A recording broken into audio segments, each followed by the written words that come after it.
Frères et sœurs, pour la fête de l'Épiphanie du Seigneur, nous nous dirigeons à nouveau vers l'église de Sainte-Foy, où nous avons reçu, vous vous rappelez, cette belle veillée de Noël, dans la nuit, la lumière. Eh bien là, c'est une étoile en quelque sorte qui nous guide.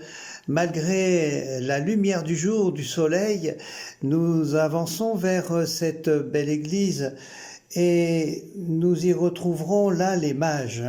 Les mages arrivés devant la crèche, ils sont représentés bien sûr devant l'autel avec nos santons traditionnels, mais l'église de Sainte-Foy possède également un grand beau tableau très ancien, fin 18e certainement, qui représente l'adoration des mages. Et puis dans la crèche, la fameuse crèche de cette année, la crèche où l'on peut circuler, on voit ces mages qui arrivent en effet depuis les collines qui descendent jusque vers la crèche du Seigneur. Alors soyons heureux de nous retrouver dans cette église de Sainte-Foy pour célébrer cette nativité du Seigneur, certes, mais vue par les mages.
Eh bien, dans l'évangile de Jésus-Christ, selon saint Matthieu, au chapitre 2, Jésus était né à Bethléem en Judée, au temps du roi Hérode le Grand. Or, voici que des mages venus d'Orient arrivèrent à Jérusalem et demandèrent « Où est le roi des Juifs qui vient de naître ? Nous avons vu son étoile à l'Orient et nous sommes venus nous prosterner devant lui. » Apprenant cela, le roi Hérode fut bouleversé et tout Jérusalem avec lui. Il réunit tous les grands prêtres et les scribes du peuple pour leur demander où devait naître le Christ. Ils lui répondirent: à Bethléem, en Judée, car voici ce qui est écrit par le prophète. Et toi, Bethléem, terre de Juda, tu n'es certes pas le dernier parmi les chefs-lieux de Juda, car de toi sortira un chef qui sera le berger de mon peuple Israël. Alors Hérode convoqua les mages en secret pour leur faire préciser à quelle date l'étoile était apparue. Puis il les envoya à Bethléem en leur disant: allez vous renseigner avec précision sur l'enfant, et quand vous l'aurez trouvé, venez me l'annoncer, pour que j'aille moi aussi me prosterner devant lui. Après avoir entendu le roi, ils partirent. Et voici que l'étoile qu'ils avaient vue à l'Orient les précédait, jusqu'à ce qu'elle vienne s'arrêter au-dessus de l'endroit où se trouvait l'enfant. Quand ils virent l'étoile, ils se réjouirent d'une très grande joie. Ils entrèrent dans la maison. Ils virent l'enfant avec Marie, sa mère, et tombant à ses pieds, ils se prosternèrent devant lui. Ils ouvrirent leur coffret et lui offrirent leurs présents, de l'or, de l'encens et de la myrrhe. Mais, avertis en songe de ne pas retourner chez Hérode, ils regagnèrent leur pays par un autre chemin.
Cette étoile qui a guidé les mages, cette étoile, Voyez, frères et sœurs, j'ai bien aimé le conte qui a été donné dans la nuit de Noël et que vous pouvez retrouver dans la vidéo précédente, cette fameuse veillée de Noël, non seulement à l'église de Sainte-Foy, mais aussi à Saint-Méard, à Jussac et à Saint-Pierre-d'Hérault.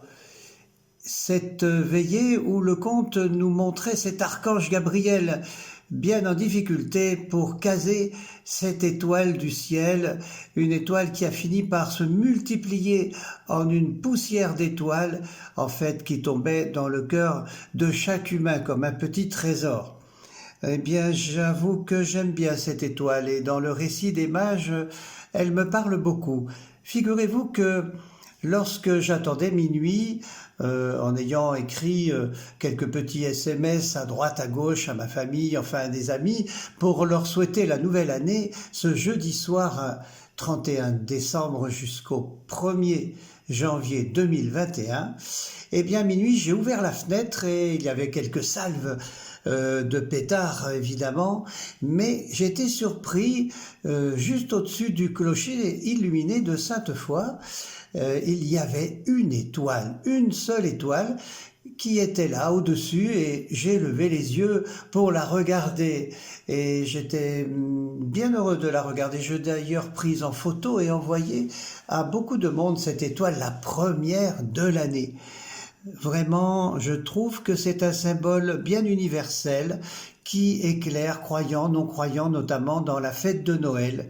Et ces mages qui suivent une étoile qui apparaît, qui va les mener à Jérusalem, et puis qui disparaît, puis qui va les mener au-dessus de l'enfant, nouveau-né de Jésus, enfant, eh bien cette étoile, elle est tout de même quelque chose de précieux pour la vie des humains. Elles nous dépassent, elles sont bien loin, mais elles sont toutes proches, elles nous renvoient quand même quelques lumières et jusqu'au fond du cœur. Voilà pourquoi j'aime ces étoiles et particulièrement cette marche des mages qui sont partis et qui sont tout interrogateurs de la curiosité qu'ils ont trouvée. Ils ont trouvé cette étoile, eux, astrologues. C'était normal qu'ils aillent en quelque sorte à sa recherche pour en savoir plus. Et là, ils vont vraiment vouloir en savoir plus en se déplaçant, en satisfaisant leur curiosité, en consultant les gens de Jérusalem. Et donc, ces mages sont venus parce que dans leur curiosité, ils avaient un désir profond. Ils demandent vraiment où devait naître le Christ. Ils ont une question à poser aux savants locaux qui devraient savoir, eux, justement, où le Messie doit arriver. Et on leur indique en effet Bethléem. Alors ils vont aller là-bas vers Bethléem, éclairés à nouveau par cette étoile, donc, qui s'arrête au-dessus de l'enfant. Moi, ça m'a fait penser à une homélie, je crois que c'est en 2018 ou à peu près, oui, du pape François, qui parlait justement de voir cette étoile, la voir, lever les yeux. Il disait, le pape, que c'est le point de départ. Mais pourquoi pourrions-nous nous demander, seuls les mages ont-ils vu cette étoile? Peut-être que peu nombreux sont ceux qui avaient levé le regard vers le ciel. Et souvent, en effet, dans la vie, on se contente de regarder vers le sol. La santé, un peu d'argent, quelques divertissements, et ça suffit. Et je me demande, dit-il, nous savons, nous encore, lever le regard vers le ciel. Savons-nous rêver, désirer Dieu, attendre sa nouveauté, ou bien nous laissons-nous emporter par la vie, comme un rameau sec, emporté par le vent? Les mages ne se sont pas contentés de vivoter ou de surnager, ils ont eu l'intuition que pour vivre vraiment, il faut un but élevé et pour cela, il faut avoir le regard élevé. Moi je me suis dit que cette histoire d'étoiles, finalement, elle était beaucoup plus complexe que l'on peut imaginer. En effet, lever les yeux. Mais pour lever les yeux, il en faut une multitude d'étoiles. J'ai repensé à Gabriel et sa poudre d'étoiles. Je me demande si ces mages qu'on dit être trois, parce qu'ils offrent de l'or, de l'encens et de la myrrhe, n'ont pas justement une constellation d'étoiles de trois étoiles. S'ils ne représentent pas cela, la première c'est celle qu'ils ont vue, bien sûr. Ils partent à sa recherche, ils essayent de la rencontrer. La deuxième c'est celle qui est au fond de leur cœur finalement, au fond du cœur de chacun. Celle que j'évoquais tout à l'heure, celle-là c'est la confiance, c'est la foi, c'est le désir. Ils se mettent en route. Et puis la troisième, bien sûr, c'est celle la plus brillante et étincelante. Ils vont la trouver. C'est celle qui brille au-dessus du lieu où est l'enfant et sa mère. Et là, je crois que lorsqu'on trouve justement cette étoile-là, elle continue de nous mettre en route, elle nous soutient, elle nous fait trouver au cœur de notre marche d'humanité, justement, de la lumière, de l'espérance. Et d'ailleurs, les mages vont repartir par un autre chemin. Nous-mêmes, cette étoile nous fait repartir sans cesse. Elle nous remet en route et souvent trouver un autre chemin. Parce que en trouvant cette étoile, on trouve non seulement une lumière, mais une personne, la personne du Christ, qui nous fait rencontrer notre personne avec la personne du Christ. Et cette confrontation nous met dans la vérité, nous met dans la liberté. De fait, nous suivons ce Christ en humanité. Il nous a dit que, à travers ses apôtres, nous le suivions, lui qui nous mène vers le Père, lui qui est le chemin qui mène à la vérité et à la vie. Cette troisième étoile alors devient pour nous une lumière brillante, la lumière même du ressuscité. Annoncée au cœur de la nuit, annoncée au cœur de nos nuits. Si j'ai un vœu à faire, c'est vraiment que cette étoile se lève dans nos cœurs, comme l'étoile du matin, dira Pierre, qu'elle brille vraiment. Mais dans le Seigneur, c'est cette lumière qui nous porte en même temps vers le jour, le grand jour de sa rencontre, à chaque instant de nos vies, mais chaque jour pour toujours. Suivre celui qui, dans Saint Jean au chapitre 8, nous dit « Je suis la lumière du monde. Celui qui me suit ne marchera pas dans les ténèbres. Il aura la lumière de la vie. »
Eh bien maintenant, je vous invite à recevoir cette bénédiction de la part du Père Joseph sous forme de vœux.